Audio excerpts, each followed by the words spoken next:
Bismillahirrahmanirrahim. Assalamualaikum warahmatullahi wabarakatuh. Waalaikumsalam warahmatullahi wabarakatuh. Kita sampaikan kepada Allah Subhanahu wa Ta'ala karena atas limpahan rahmat dan hidayahnya kita semua di sini dapat berkumpul bersama dalam acara diseminasi masalah budaya positif yang akan disampaikan oleh para CGP Salon Guru Penggerak Kabupaten 11 dan Kabupaten Pahlawan Serta Negeri 1 Pahlawan Provinsi Sumatera Selatan. Sebelumnya saya ucapkan terima kasih kepada Bapak Ibu yang sudah hadir dalam diseminasi budaya positif ini. Tapi sebelumnya mari bersama-sama untuk membuka acara ini. Kita bersama-sama. Selanjutnya kita dengarkan dulu sebutan dari kepala sekolah yang dalam hal ini akan diwakili oleh Ibu Kiki Marisa sebagai wakil Humas SMK Negeri 1 Pahlawan. Kepada Ibu Kiki kita silakan.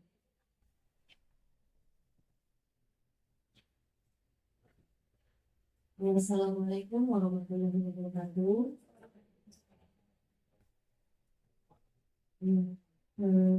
Dalam ini saya mewakili kepala sekolah SMK Negeri 1 Pahlawan dan Teknologi di SPDT yang kebetulan hari ini berhalangan hadir. Saya mengucapkan sebelumnya yang saya hormati juga kepada bapak-bapak ibu guru CGP dan tempat lawang yang terima kasih hari ini sudah bisa hadir dalam kegiatan kita bersama. Saya mengucapkan banyak terima kasih karena kegiatan ini semoga dapat berlangsung dengan baik, di mana semoga kegiatan budaya positif ini dapat dilaksanakan di sekolah dengan baik, sehingga dapat menumbuhkan budaya positif yang kemudian tumbuh di dalam diri anak-anak kita. Itu saja yang bisa saya sampaikan. Terima kasih karena sudah bisa hadir dalam kegiatan ini. Assalamualaikum warahmatullahi wabarakatuh.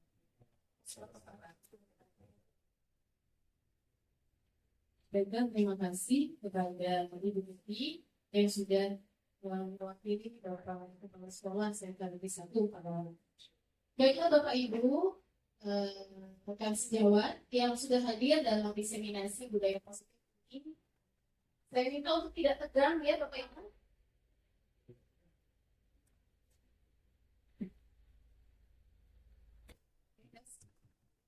Ini kurang penting ini. Sebelum kita mulai acara diseminasinya, paparan pembahasan dari rekan-rekan CGP Angkatan 11 SMK Negeri 1 Pahlawan Kabupaten Pahlawan Provinsi Sumatera Selatan ini, ada baiknya.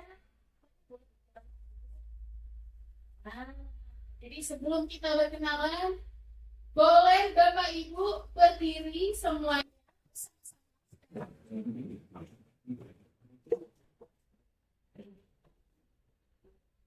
Kita pada slide adalah yuk senyum. Bapak Ibu diminta untuk tersenyum. Hitungan ketiga Bapak Ibu boleh ya. 1, 2, 3. Bapak Ibu boleh tersenyum sambil kelihatan gigi. Oke. Sekarang sebelahnya berhadapan dengan berhadapan betul-betul bahagia. Ya. Dan ini kalau tujuan kita ya. Jadi Bapak Ibu harus happy dulu, semangat dulu sebelum diseminasi ini dimulai. Lihat saja mukanya, jangan. Baiklah, sekarang terima kasih Bapak Ibu sudah ikut tersenyum, bahkan sudah tertawa. Terima kasih Bapak Ibu kita akan kembali.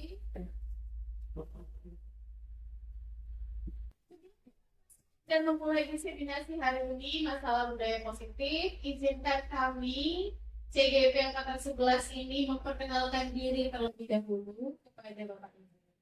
Dimulai dari yang paling ganteng, paling tampan di antara kami berempat ini, yaitu Bapak Muhammad Hasan. Ya. ya. Semuanya sudah kenal ya, Bapak kurikulum ini ya. Bapak Muhammad Hasan, beliau juga CGP angkatan 11 dari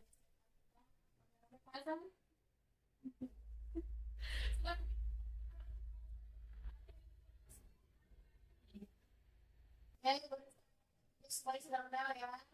Rizka Ibu Hebat. Salah satu lagi dari kurikulum juga, Bapak Ibu, terima kasih Ibu Rizka. Ya, selanjutnya ada Ibu Nopri. Oke, Ibu Nopri, Ibu Toko ini ya. Ini kaprok dari jurusan TBSM ya, Bapak Ibu. Selanjutnya ada saya dan juga bagian dari CGP angkatan 11 dari SMK Negeri 1 Palawan ini. Baiknya ada oke, ada lainnya. Oke, Bapak Ibu, selanjutnya langsung saja kita akan melihat kesepakatan ini. Seperti yang bisa kita lihat bersama, pada poin pertama, saat diseminasi ini berlangsung, lihat siapapun yang ada di dalam ruangan ini bisa menghargai setiap pendapat, setiap kondisi yang sedang berlangsung saat ini. Kemudian, jangan baik, jadi nanti di antara salah satu Bapak Ibu ada pertanyaan yang lain bisa menerima dan memperhatikan. Begitupun sebaliknya, kemudian berpakaian rapi dan sopan, sudah cantik dan ganteng, Bapak Ibu di sini ada ya. Ya, di sini kita ingin berpendapat dan kami akan persilakan dan tenang, ya, tidak boleh tersekus Bapak Ibu ya. Baik, selanjutnya langsung saja kita kepada Bapak yang paling ganteng, Bapak Muhammad Hasan, untuk menyampaikan poin diseminasi pertama. Kepada Bapak dipersilakan. Oke, jelas suara saya Bapak Ibu. Assalamualaikum warahmatullahi wabarakatuh. Pertama saya ucapkan terima kasih kepada Ibu ini yang memberikan kesempatan. Bapak Ibu, adalah yang saya hormati dulu kepala kita kepala dalam hal ini dimaksudkan bagi kita Oke, yang saya hormati di sini Bapak Ibu yang sudah meluangkan waktu untuk hadir dan kami dalam kegiatan kami berkata untuk tadi jumpa. Syukur alhamdulillah Bapak Ibu kepada Allah Subhanahu Wa Taala karena pada hari ini kita masih diberi kesempatan, diberi nikmat sehat. Semoga kita semuanya dalam bahagia. Karena kalau bahagia Bapak Ibu akan berjalan dengan baik kegiatan. Ya. Bahagia. Nanti terlihat dari segi panitia. Kita bisa mengucapkan yang begitu bahagia. Oke, selawat dan salam pada Nabi kita Muhammad SAW. Bapak Ibu, kami minta diperhatikan dalam waktu 60 menit. Iya, minta diperhatikan yang 60 menit. Pas, kalau saya tahu kayak pasti banyak. Adapun yang Pak Hasan nanti sampaikan materinya pertama disiplin positif dan motivasi perilaku manusia. Oh ya Bapak Ibu, perkenalkan saya, langsung saya ya, nggak tahu Pak Hasannya. Ya, sekarang Pak Hasan sini mulai tahun untuk bergerak ada di ujian yang berbulan yang dipanggil di BGP atau utama 23 ribu cantik di luar biasa. Ini membuktikan bahwa laki-laki itu perempuan. Oke, lanjut kita pakai disiplin positif. Tentu sekolah kita Bapak Ibu kita menerapkan disiplin positif biasanya dalam bentuk peraturan. Kalau kita ada aturan sekolah di awal di tahun baru peraturan itu kepada siswa maupun kepada siswa Bapak Ibu, kalau seringkali kita melihat siswa yang melanggar peraturan sudah melanggar baru kita hukum. Tapi pada dasarnya itu kalau kita melihat filosofi dari pendidikan dan cara hukum itu akan memberikan dampak buruk pada karena nanti Contoh, ada seorang pejabat, ya kan, karena dia dihukum oleh gurunya sampai dia tua dan guru itu dia meninggal, dia mati. Ingat guru itu apa? Hukuman. Jadi dia ingat guru itu hukuman karena bapak ibu fakta bapak ibu 1000 kali berbuat kebaikan, 1 kali membuat guru kan jadi tenang orang hanya 1 kali kebaikan. Jadi bapak ibu penting, nanti kita juga punya tanggung. Alangkah baiknya nanti kesalahan-kesalahan yang dilakukan kepada kita positif kita lakukan, kita beri dia menurut kita beri nanti konsekuensi atau juga nanti berupa kontrol dan kita menggunakan 3 sisi dari 3 sisi. Oke, motivasi perilaku manusia.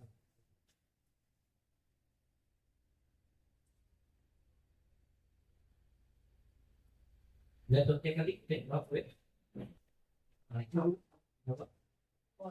Boleh ya?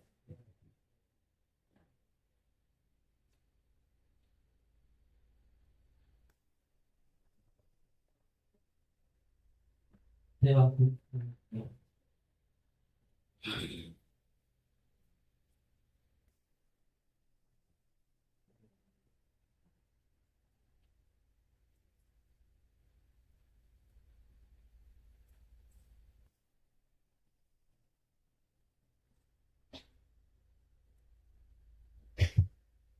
Oke, motivasi perilaku ini ada 2 dengan positif.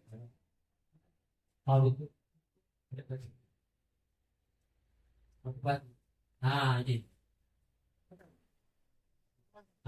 Motivasi ada 3 motivasi perilaku manusia. Yang pertama, untuk menghindari ketidaknyamanan dan hukuman. Yang kedua, untuk mendapatkan imbalan atau penghargaan dari orang lain. Yang ketiga, untuk menjadi orang yang mereka inginkan dan menghargai diri dengan nilai-nilai yang mereka. Nah, yang untuk motivasi pertama untuk menghindari ketidaknyamanan dan hukuman. Nah, ini Bapak Ibu sudah saya cerita di depan Bapak Ibu. Bagaimana kita kalau kita guru maupun masyarakat di lingkungan sekolah untuk objek pendidikan kita siswa, bagaimana kita memotivasi siswa untuk bisa mendisiplinkan diri sendiri tanpa memberikan hukuman. Bapak Ibu, seringkali kita Bapak Ibu lupa untuk suatu disiplin positif kita sering menghukum siswa. Contoh kalau yang kita rasakan kan datang siswa datang terlambat itu ya, datang terlambat kita menghadap ke guru BK atau menghadap ke guru piket. Artinya Bapak itu nanti di guru piket itu dihukum ya, berdiri di depan di lapangan gitu ya. Nah, padahal Bapak Ibu kita tahu dia itu datang ke sekolah untuk belajar. Berarti kita salah satu orang yang mengurangi waktu dia belajar. Yang seharusnya tetaplah dia diterima ya, dengan menggunakan konsekuensi atau nanti pengertian dan institusi. Mungkin konsekuensinya kita bikin benar tadi. Kalau kita Bapak Ibu di awal tadi teori ini membimbing kita dengan namanya kesepakatan belajar ya, kesepakatan diskusi. Seharusnya di kelas kita harus dengan kesepakatan belajar yang dipandu dari guru. Kalau wali kelas berarti ada kesepakatan.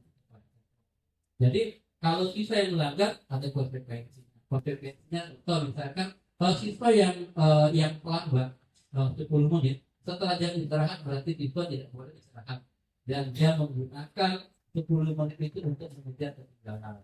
Maksudnya itu bukan teman-teman. Itu akan lebih baik bermakna buat kita belajar ketimbang kita mengikuti dia di lapangan disuruh berdiri lagi. Ya. Nah, harusnya kalau kita sering berdiri waktu pacaran berdiri tegak. Ternyata siswa kita Bapak Ibu baru sering untuk berdiri waktu pacaran level karena di sini sulit sekali jadi seperti berdiri dengan tegak. Artinya hukuman itu tidak masuk ke dalam hati. Terus yang poin 2 untuk mendapat imbalan dan penghargaan dari orang lain. Nah, motivasi. Mungkin Bapak Ibu jangka pendek kita bisa memberikan contoh kalau kami di guru kan kalau memberikan terjadi pada guru yang datang dari awal. Ada manfaatnya jelas. Karena kenapa? waktu saya pada betul tidak menyampaikan aplikasi pada kesempatan bulan Ibu Marlina. Pak, saya hadir kok tidak di aplikasi, bila saya tidak hadir, ini aplikasi jalan. Artinya apa? Perilaku itu berubah karena imbalan, iya kan? Karena ada imbalan, ada rasa senang jadi terima. Terbayang Bapak Ibu untuk waktu yang lama kepada siswa kita ini tidak akan berlaku. Kenapa? Akibatnya kecanduan imbalan dalam belajar. Oke anak-anak yang bisa menjawab Bapak kasih permen. Misal, saya kasih permen. Yang bisa menjawab jawaban yang benar, permennya 5. Jawaban benar langkah-langkah salah, permennya 3. Misal, kan? Ternyata waktu belajar berikutnya, bapaknya lupa bawa permen. Kata gitu. Pak, masih banyak permen. Artinya apa? Siswa itu kemandirian pada siswa tidak timbul. Kenapa? Karena dia merasa dirinya dihargai dengan imbalan atau penghargaan. Artinya Bapak Ibu, imbalan atau penghargaan ini, motivasi ini tidak jauh bedanya dengan hukuman untuk jangka waktu panjang. Oke, yang ketiga, untuk menjadi orang yang mereka inginkan dan menghargai diri sendiri dengan nilai-nilai yang mereka percaya. Bapak Ibu motivasi ini, Bapak Ibu kita tahu melalui filosofi kehidupan berkarya, titik apa kita itu Bapak Ibu sudah membawa kemampuan dari lahir. Mereka itu bukan kertas kosong yang bisa kita tulis, kita gambar, mau kita tidak akan bisa. Contoh, tidak mungkin anak yang suka olahraga, yang dia bagus main voli, kita paksa jadi seorang dokter, tidak akan mungkin berhasil. Artinya memang mereka punya kemampuan yang luar biasa. Tugas kita Bapak Ibu menurut filosofi kejantaran adalah menembakkan garis-garis sama pada anak. Artinya bagaimana kita menambah pada anak, tapi anak itu berarti dalam pembelajaran. Tentu saja proses belajar yang berpihak pada murid. Salah satu Bapak Ibu yang kami sampaikan Bapak Ibu diterapkan di sekolah. Salah satu yang kami lakukan bagaimana sekolah bisa melihat kalau proses belajar itu berpihak pada murid, yaitu dengan pertama dengan kesepakatan belajar. Kesepakatan belajar itu insya Allah bisa mensimpulkan kegiatan belajar. Lanjut mungkin ya. Habis? Mungkin yang sudah? Oh itu? Oh ya, kelasnya. Nah itu saja Bapak Ibu, mungkin nanti kalau ada yang mau ditanya-tanya silakan. Kita salah apa?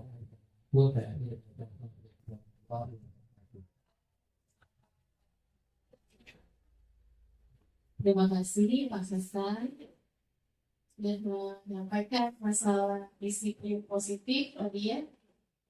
Selanjutnya untuk posisi kontrol restitusi dan keyakinan sekolah atau kelas itu yang akan saya sampaikan sendiri Bapak Ibu. Boleh lanjut Ibu Lisa.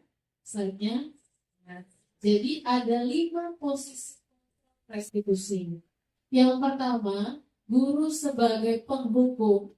Kedua, guru itu sebagai pembuat rasa bersalah. Yang ketiga, guru sebagai teman. Keempat, guru sebagai pemantau. Dan kelima, guru sebagai manajer. Dari kelima posisi kontrol restitusi, boleh saya tanya kepada Bapak Ibu ya, yang mana yang paling sering Bapak Ibu gunakan sebagai guru dari 5 posisi kontrol ini? Boleh saya tanya kalau Pak Richard bagaimana? Di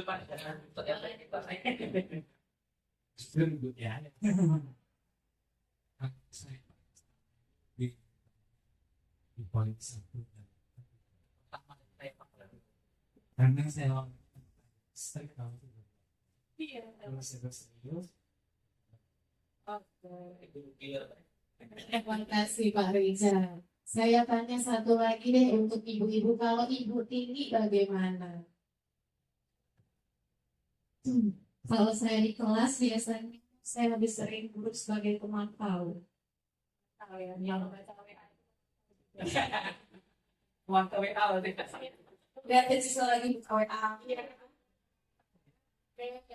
Terima kasih Pak Richard, Ibu Tini. Boleh dong tepuk tangan dong untuk Pak Richard dan Ibu Tini ya yang sudah menyampaikan pendapatnya. Jadi dari 5 posisi kontrol ini memang tidak bisa kita pungkiri selama ini dari kelima itu yang dominan, dikuasai posisi kontrolnya oleh seorang guru adalah yang pertama penghukum, ya, penghukum. Kedua, sudah semua. Kamu tahu nggak sih, ibu ini capek, udah jadi ibu, ngurusi anak, ngurusi suami, tugas ibu di rumah ada, di sekolah ada, sampai sekolah lihat kamu begini, kamu gak merasa bersalah. Sedih gak kita melakukan demikian? Sering. Jadi secara tidak langsung itu membuat si anak ini merasa bersalah. Tapi apakah dari yang pertama penghukum membuat rasa bersalah itu merupakan posisi kontrol terbaik? Ya, itu pertanyaannya. Terus sebagai penghukum itu sudah makan sehari-hari. Saya tidak mengatakan orang lain, mungkin diri saya juga pernah mengambil posisi kontrol sebagai penghukum. Nah, tapi melalui pendidikan guru pembela ini, Bapak Ibu,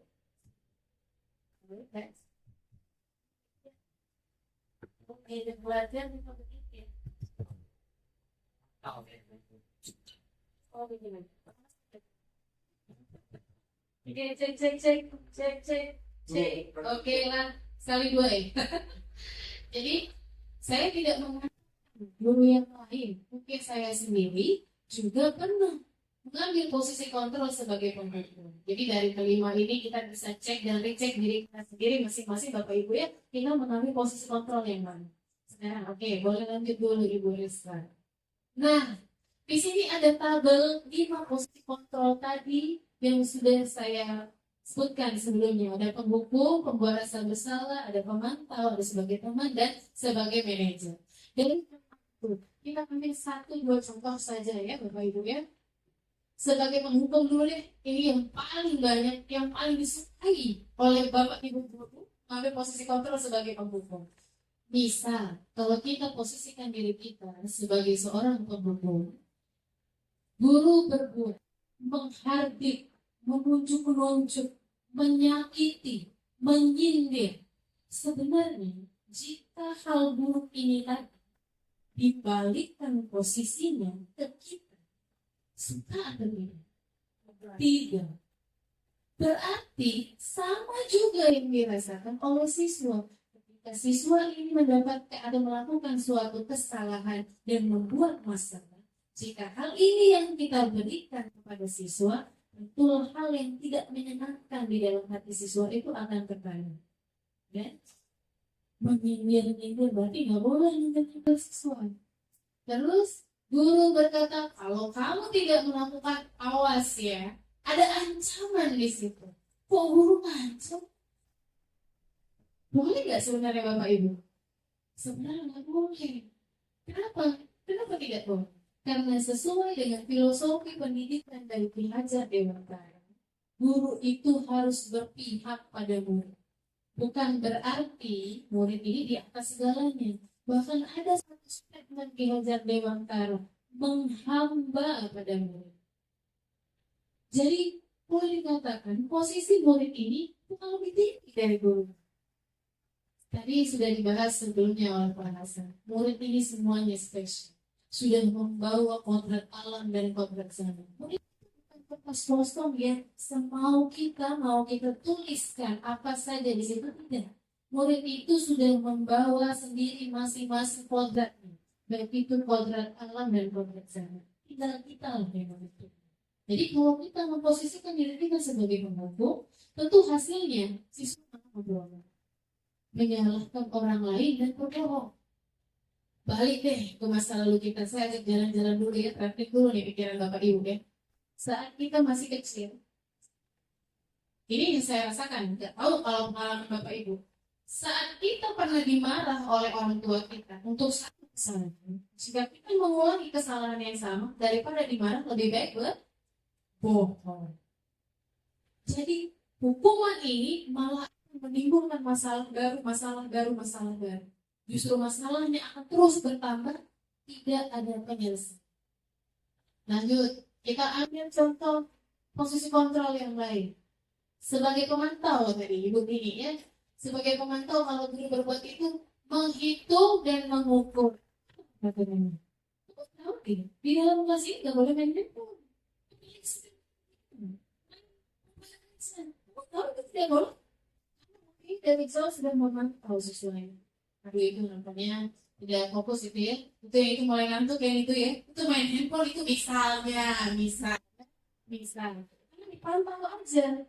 Tapi apa tindakan yang dilakukan guru tadi sebagai pemantau katanya? Menyesuaikan diri bila diawasi hasil. Dia akan tetap main game. Mau tidak diawasi. Karena posisi gurunya hanya sebagai pemantau. Tidak mengambil langkah setelah itu apa? Langkahnya menghukum, ya balik lagi. Jadinya memberontak lah dan lain sebagainya. Nah, terus ada juga posisi kontrol selanjutnya itu contohnya ada manajer. Nah, ini yang diharapkan sebenarnya Bapak Ibu ya, dari setiap pendidik, dari setiap guru diharapkan mengambil posisi kontrol sebagai manajer. Mulai dulu sekarang dulu sebaiknya. Nah, dari kelima posisi kontrol tersebut sebaliknya paling baik, paling ideal adalah posisi kontrol seorang manajer. Mengapa? Kita lanjut. Sebagai manajer, guru dapat berbuat sesuatu bersama murid, mempersilahkan murid bertanggung jawab dan mendukung murid agar dapat menemukan solusi. Posisi kontrol manajer ini bisa kita lakukan jika masalah yang dihadapi oleh murid dalam kelas yang kita kontrol dengan memecahkannya itu menggunakan segitiga restitusi. Nah, bagaimana menjalankan segitiga restitusi sebagai manajer itu nanti teman saya yang akan melanjutkan. Ya, jadi pemecahan masalah itu ada tahapannya Bapak Ibu. Gak seketika kita menemukan masalah kita marah, lalu kita menyuruh anak keluar kelas, menghukum mereka, padahal anak itu punya hak untuk belajar. Berarti kita mengambil hak. Ya kan? Kalau kita punya hak mengajar, maka mereka juga punya hak belajar. Nah, lanjut dituliskan.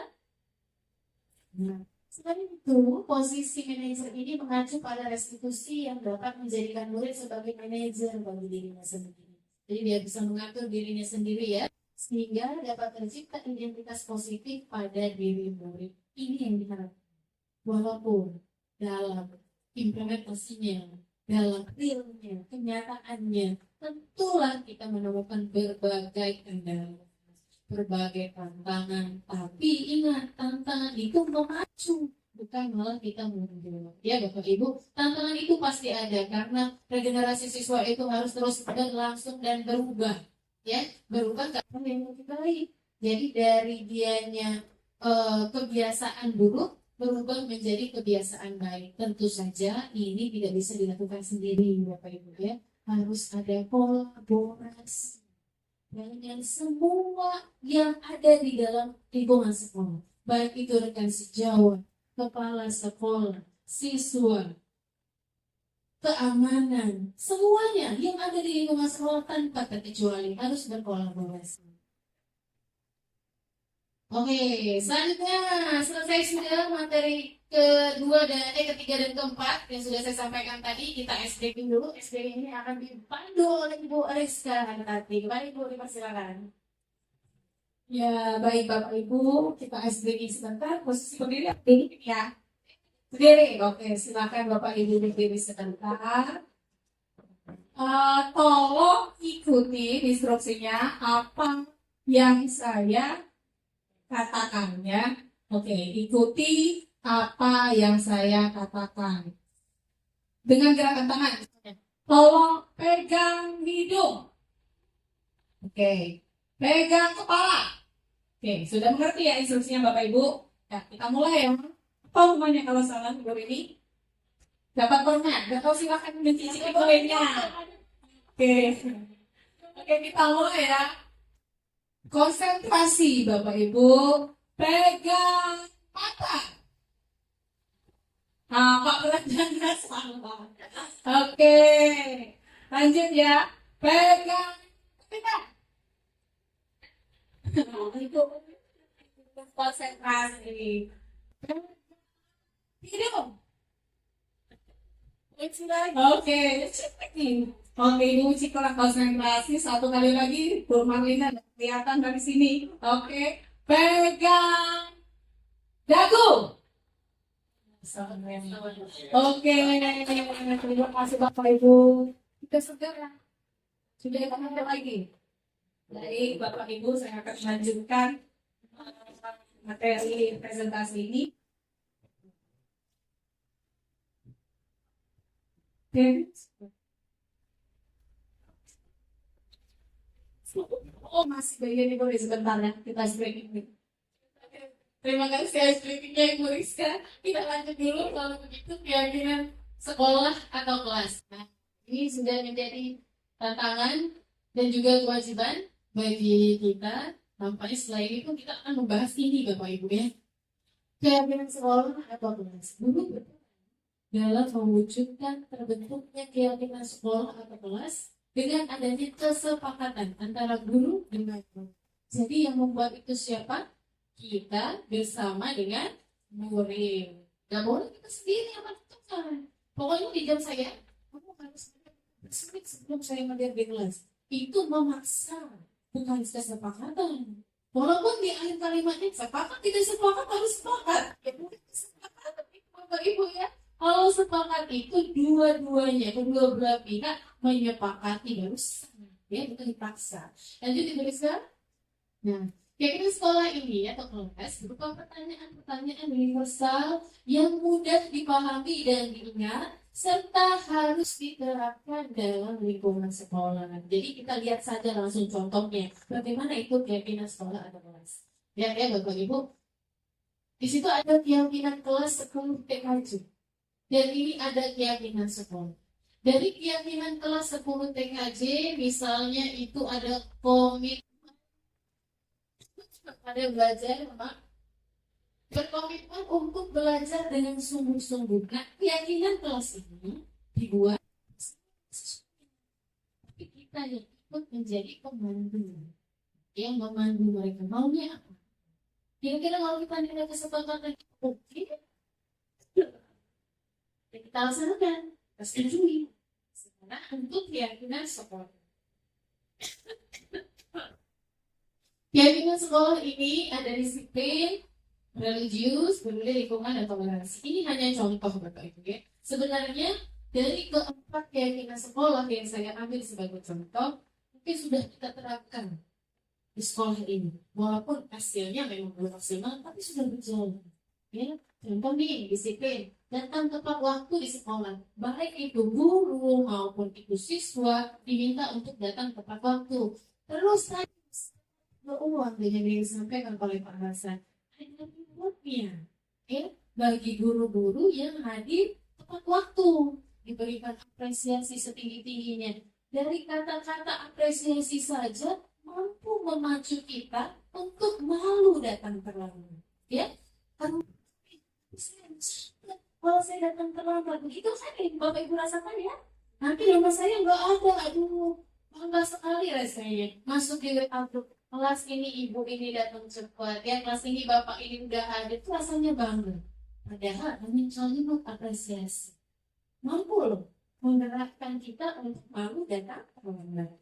Selanjutnya ada religius ya, datang tepat waktu. Ada religius, terus ada berdoa sebelum dan sesudah kegiatan pembelajaran, lalu ada peduli lingkungan. Lingkungan ini juga sudah kita laksanakan sebenarnya Bapak Ibu ya, walaupun ya masih ada beberapa kesadaran bagi kita sebagai guru juga siswanya masih mungkin abai sampah-sampah kecil ya. Tapi secara keseluruhan sekolah kita sudah oke, sudah keren, sekolahnya sudah bagus ya.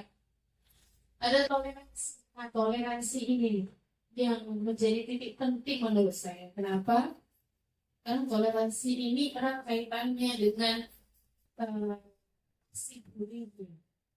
Kalau rendah toleransinya, maka rendah pula Kalau rendah toleransinya, maka semakin tinggi tingkat bullying di sekolah ini. Ya, Bapak Ibu, slide-nya nanti. Oke, biasa. Kalau berhubungan dengan teknis ini ada aja masalahnya ya. Apalagi kalau online tadi. Kalau online mungkin lebih parah lagi ya Bapak Ibu ya. Jadi kita maklumi saja, mohon maaf ini. Oke, Jadi tadi sudah ada contoh ya Bapak Ibu ya, baik itu keyakinan kelas maupun keyakinan sekolah. Jadi keyakinan kelas kita tentukan bersama dengan murid, kita buat bersama-sama dengan murid. Kalau keyakinan sekolah kita rembukkan bersama dengan pihak sekolah. Disetujui, disepakati, diketahui oleh kepala sekolah dan warga sekolah tanpa terkecuali, ya. Ibu pengelola yang juga harus taat dengan kebersihan dan kesepakatan sekolah yang sudah kita buat. Tujuannya apa? Dibuat kesepakatan sekolah nanti akan bertaut dengan segitiga restitusi. Ketika masalah pada anak muncul, kesepakatan ini kita kedepankan kembali. Ya, mengajar anak untuk mengingat bahwa kita sudah sepakat, sudah membuat kesepakatan. Oke. Lanjut Ibu Rizka. Nah, ini baru kesempatan selanjutnya kita berikan kepada Ibu Rizka Hartati. Cantik ya Ibu Rizka ya? Oke, silakan Ibu Rizka. Pintar Ibu ini buat niatnya ya. Mirip artis. Oke, Bapak Ibu, baik saya lanjutkan materinya. Pada bagian saya akan menjelaskan tentang segitiga restitusi. Mungkin Bapak Ibu ada yang sudah mendengar tentang istilah ini? Belum ya. Segitiga tahu Pak ya? Restitusi? Segitiga kalau satu sisinya itu bukan segitiga namanya ya? Nah, bukan jadi segitiga lagi, segitiga. Oke, segitiga berarti ada tiga sisi yang berkaitan yang harus saling terhubung. Restitusi. Waktu saya dapat materi ini, saya cari tahu apa maksudnya. Nah, kenapa namanya segitiga restitusi? Restitusi, saya mendapatkan artian bahwa restitusi itu mengembalikan keadaan seperti semula. Jadi anak-anak kita ini, menurut pemikiran Ki Hajar Dewantara, pada awalnya itu semuanya baik, memiliki potensi yang baik. Tetapi ada hal-hal yang melatar belakangi mereka melakukan sesuatu kesalahan di dalam kelas atau di sekolah. Nah, hal ini yang harus cari tahu, diperbaiki dengan 3 langkah dalam segitiga restitusi. Jadi kesalahan anak ini jangan langsung kita judge, sudah, memang anak akal. Nah, kita cari tahu dulu. Mungkin ada kebutuhannya yang tidak terpenuhi. Mungkin Pak Richard sering kuliah anak kenapa melihat setelah dia terus di latar belakang keluarganya gimana. Mungkin ada anak yang benar-benar keselin, tidak bisa berubah. Tapi sebagai guru kita harus cari tahu dulu. Itu tugas kita. Mungkin kita mencari tahu anak ini bisa berubah menjadi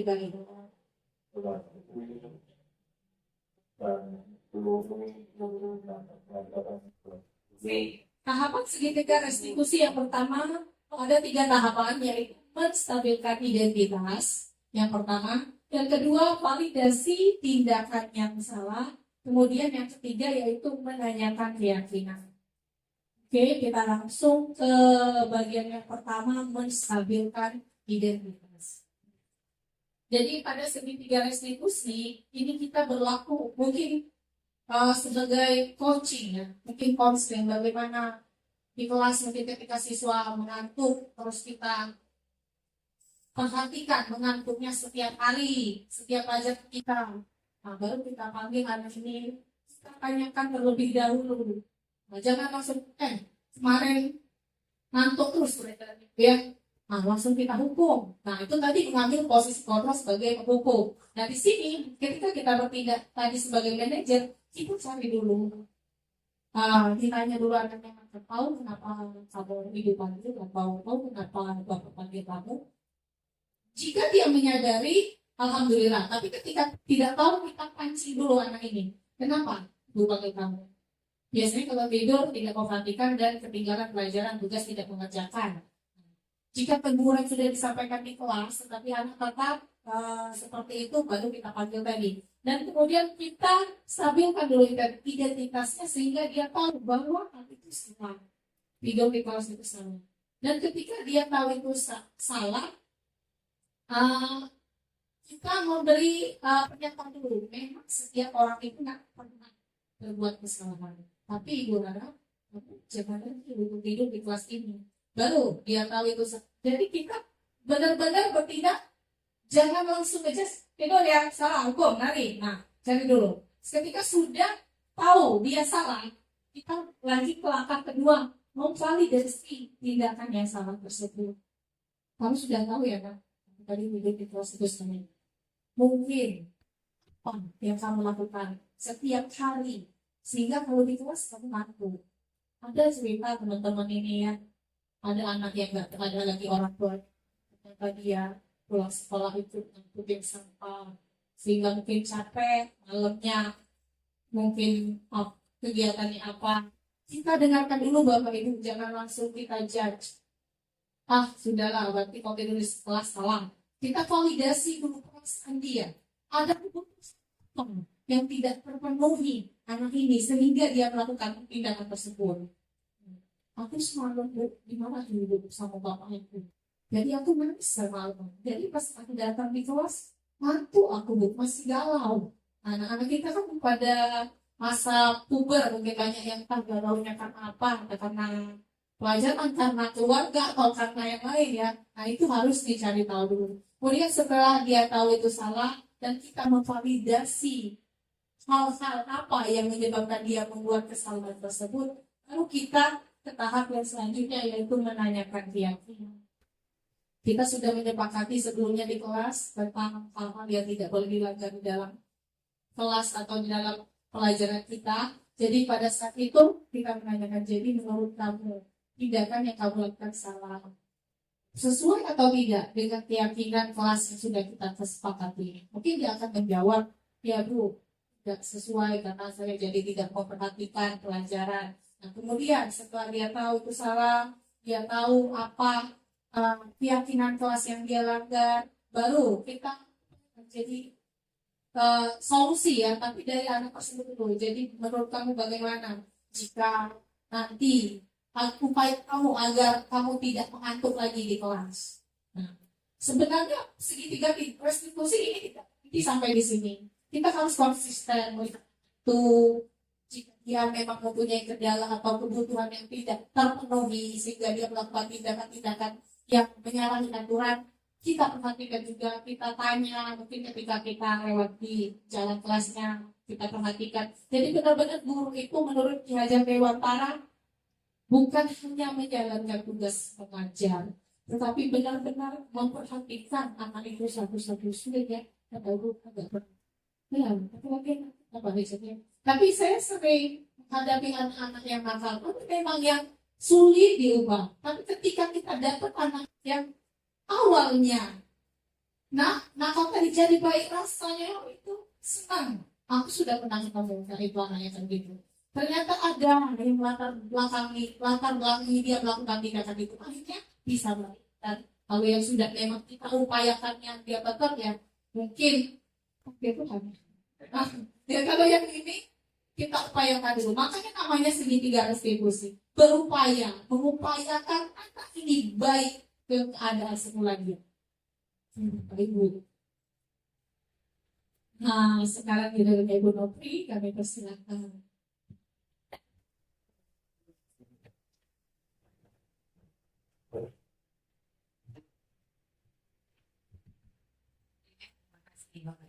Masih semangat ya. Yang terakhir Pak Pulu ya.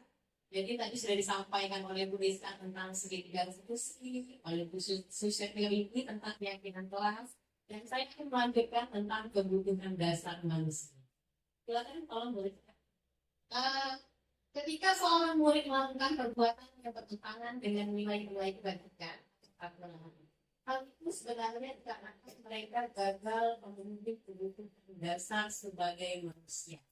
Jadi tindakan-tindakan siswa kita yang di sekolah tidak ketemu, datang terlambat, atau memilih kesenangan dengan atau sering keluar masuk kelas, sebenarnya itu semuanya ada dasarnya Bapak. Kalau kita perdalam dengan menggunakan segitiga restitusi, kita tanyakan, kita cari solusi bersama.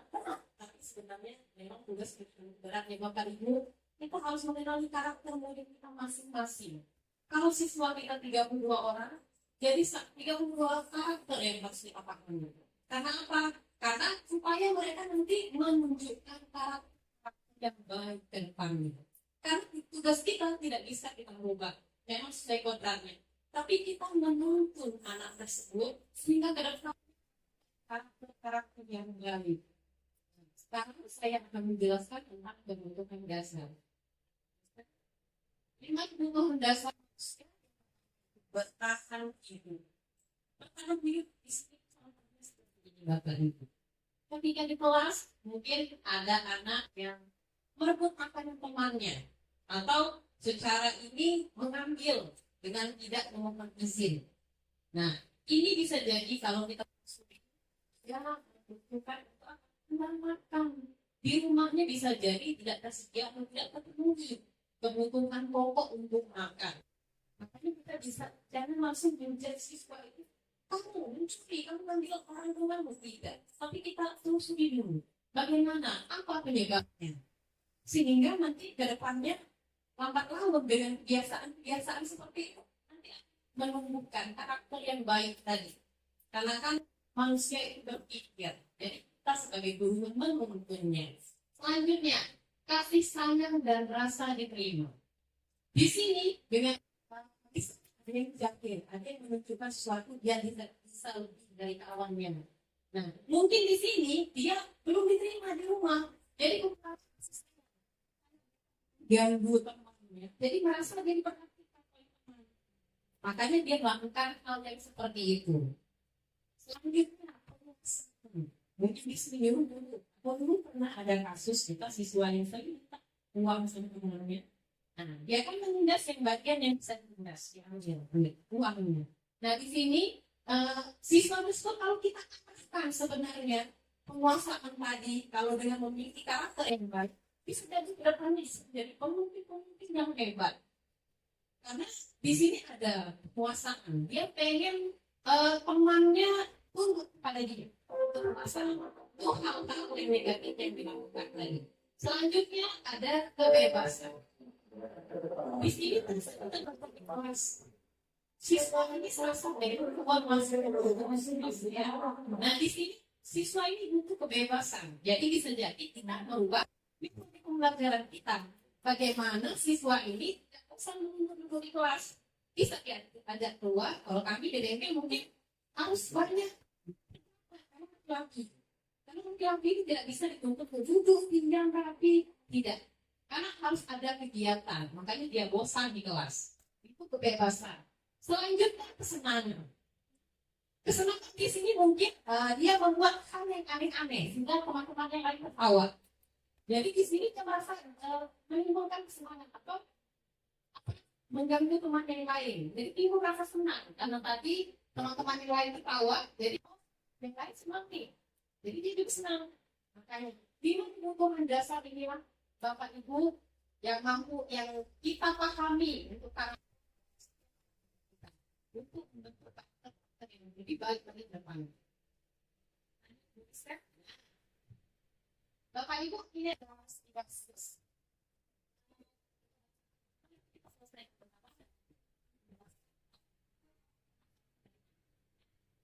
Ibu Fitri, mulai kelas 12 akuntansi, ada Ibu Fitri namanya?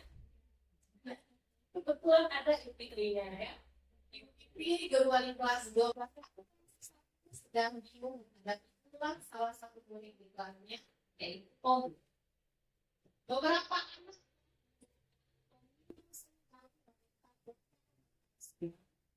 dengan paksa. Jika Anda menghadapi situasi seperti ini, menurut Anda kira-kira alasan Tom melakukan hal tersebut.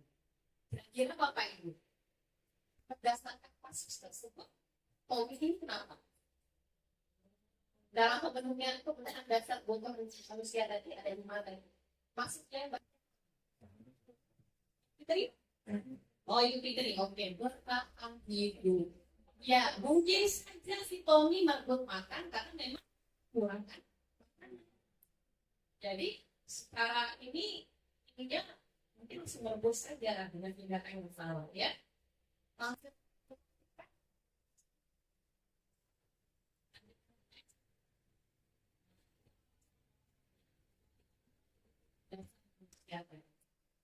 jadi karena lapar, kata ibu Diki tadi, karena lapar. Jadi karena orang tuanya mungkin tidak mau kan bekal ke sekolah, jadi secara mungkin langsung mengambil saja bekal makan orang makan, ya. Jadi lima butuh mendasar tadi ini harus lebih.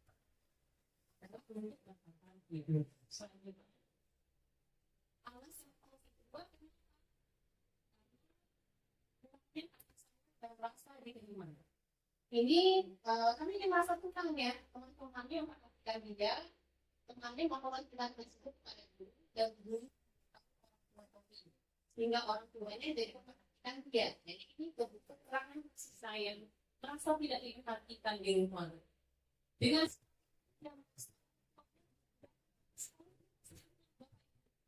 jadi kasus ini malah lebih dari pikiran kita. Oh, ternyata ada yang memang membutuhkan kasih sayang orang tua, yang pengen diperhatikan orang tuanya di sekolah, yang pengen didatangi orang tuanya di sekolah,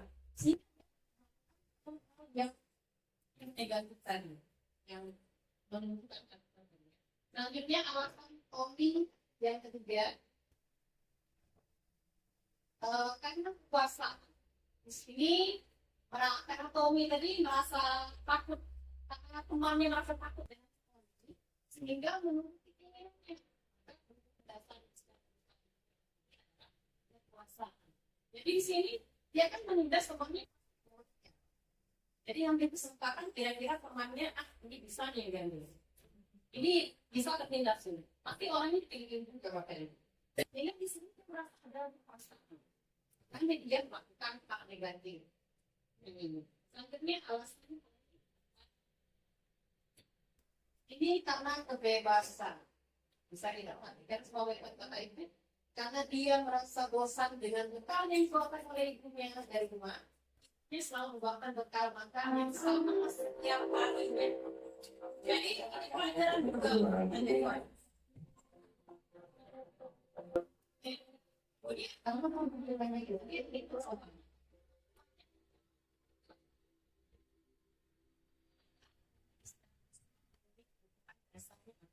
Kebebasan. Di sini berarti dia bosan. Dia bekal-bekal yang dibawa itu terus. Yang dibawa itu terus. Kita saja bosan bapak ibu. Apalagi anak. Jadi kita gelar pelajaran kita untuk anak kita. Dia menimbulkan sifat kebebasan itu karena adanya perihal-perihal yang menyebabkan dia melakukan hal negatif tersebut. Selanjutnya, oke, itu tadi sudah kasus dari si Tommy, Bapak Ibu ya, kasus dari Tommy. Jadi tugas kita sebagai pendidik Bapak Ibu, kita harus memperhatikan, mengenali sifat dari karakter dari anak didik kita, sehingga apa yang dia lakukan di kelas yang bermasalah itu pasti ada solusinya.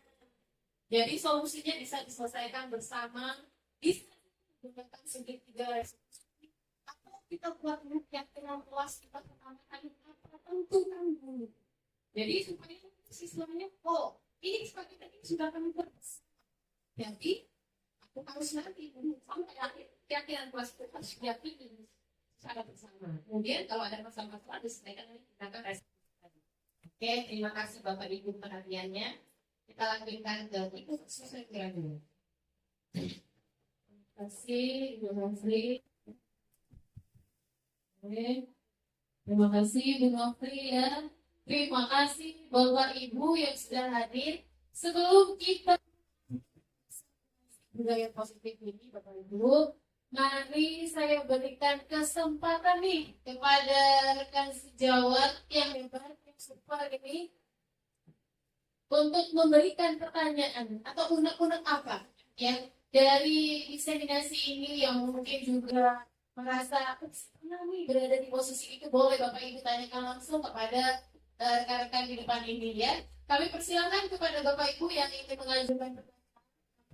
Ada yang sudah siap sekali? Silakan.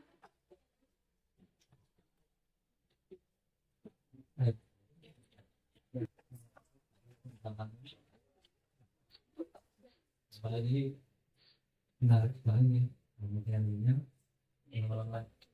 baik. Jadi pertanyaannya itu lebih ke arah bagaimana cara membuat pertanyaan. Jadi kan dari manajerial ya, manajerial kan dari pertanyaan. Nah, buat kesepakatan. Kalau dilihat tadi rata-rata seperti pertanyaan. Jadi dari pertanyaan yang paling besar pikiran saya itu lebih mengarahkan membuat bersalah atau bersalah. Ya, bagaimana caranya membuat pertanyaan dari tadi supaya tepat sasaran. Terima kasih. Terima kasih, kemudian ya selanjutnya, oke ikuti boleh dulu.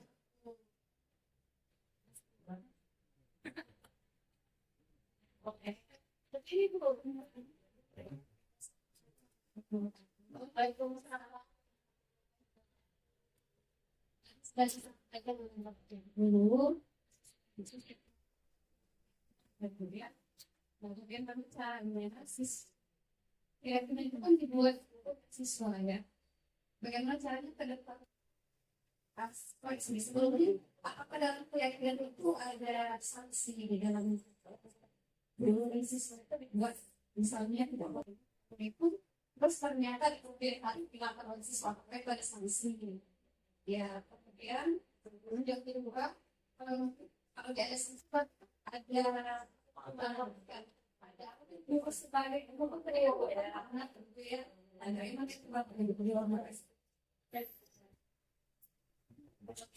saya Yang ini beda. gue begini pasan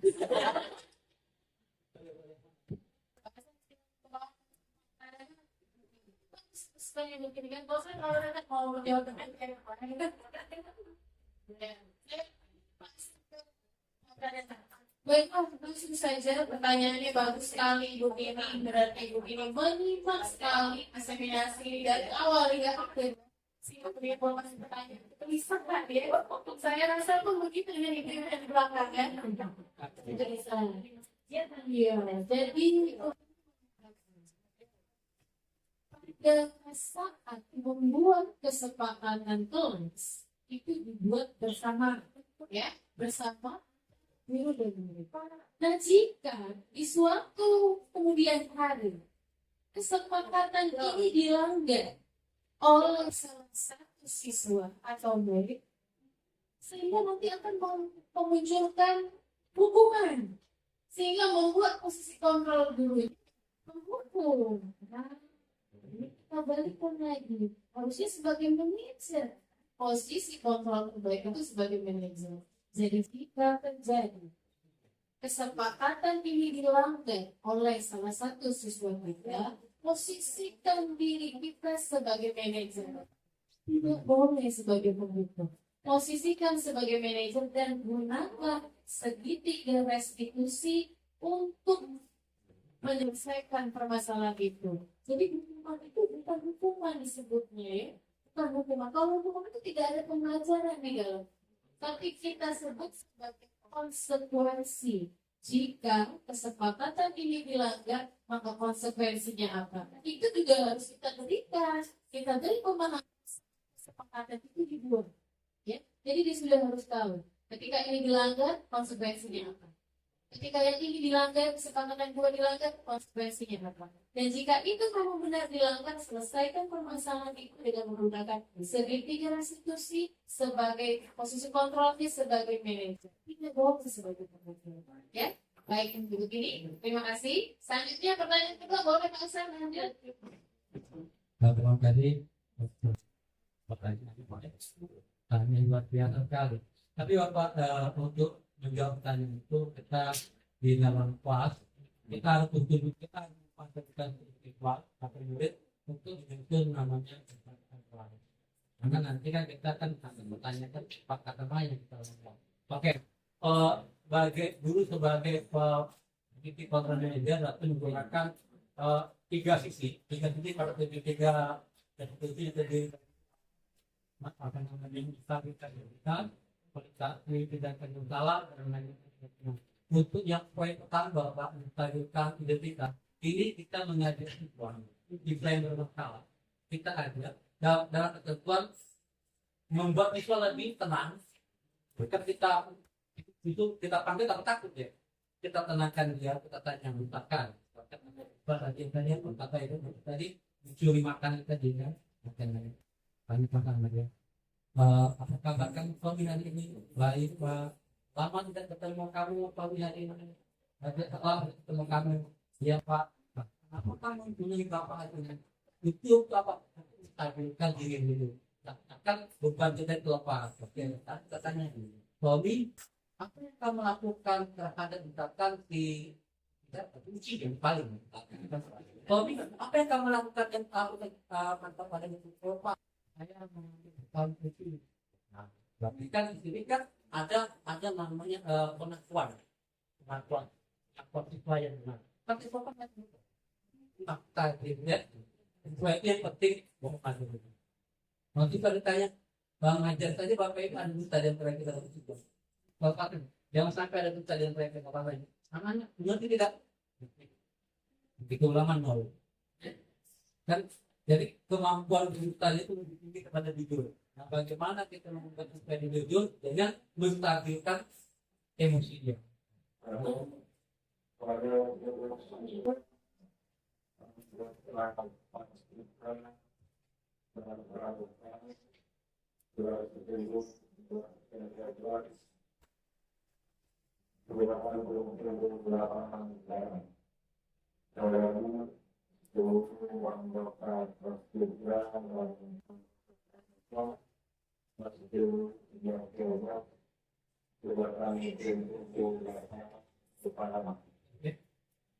Oke, itu yang tahap kita minta. Nanti kita tahu di situ bahwa memang Tommy melakukan kesalahan dengan diberi bekalnya uji. Terus tahap kedua memvalidasi tindakan yang salah. Nah di sini kita pernah apa yang akibat dari kesalahan dia, ya kan? Mungkin Pak ternyata kenapa? Ternyata saya tadi uji tadi melapor dengan Ibu Ustaz. Ternyata dari kami marah-marah saya kan emosi. Mungkin kami emosi dari berkala si uji. Maka kita tanyakan, terus apa yang kamu lakukan dengan uji setelah uji melaporkan kamu? Bapak dan bukan dia ada kawan, kan mempermalukan saya, akan tahu seperti itu. Artinya di sini ada untuk kesalahan dari komen akibat perbuatan hal itu tadi berdampak pada kesalahan yang kedua, ya kan? Nah, tapi di sini maka seorang guru bisa menetralkan keadaan. Oke, Tommy, menurut kamu, menurut Tommy, bukan Tommy tidak lagi emosi seperti itu. Kan sudah tahu Tommy yang salah, kan yang salah. Kok pakai cara marah-marah lah ini kalau dilaporkan itu lah. Kalau mengatakan mana? Akan dia untuk menanyakan keyakinan. Tanya pada Tommy keyakinan mana yang Anda yakin katakan mana yang kamu ya Pak, saya mencuri milik orang lain. Yang pertama, yang kedua tidak menghargai bangkitkan semangat itu. Apakah kamu ke depan akan menegakkan keyakinan tersebut? Tetapi dia pasti mau kan? Mau, jawab siap. Berarti kita baru kita protes dengan penelitian. Oke Pak, itu dari berarti terima kasih.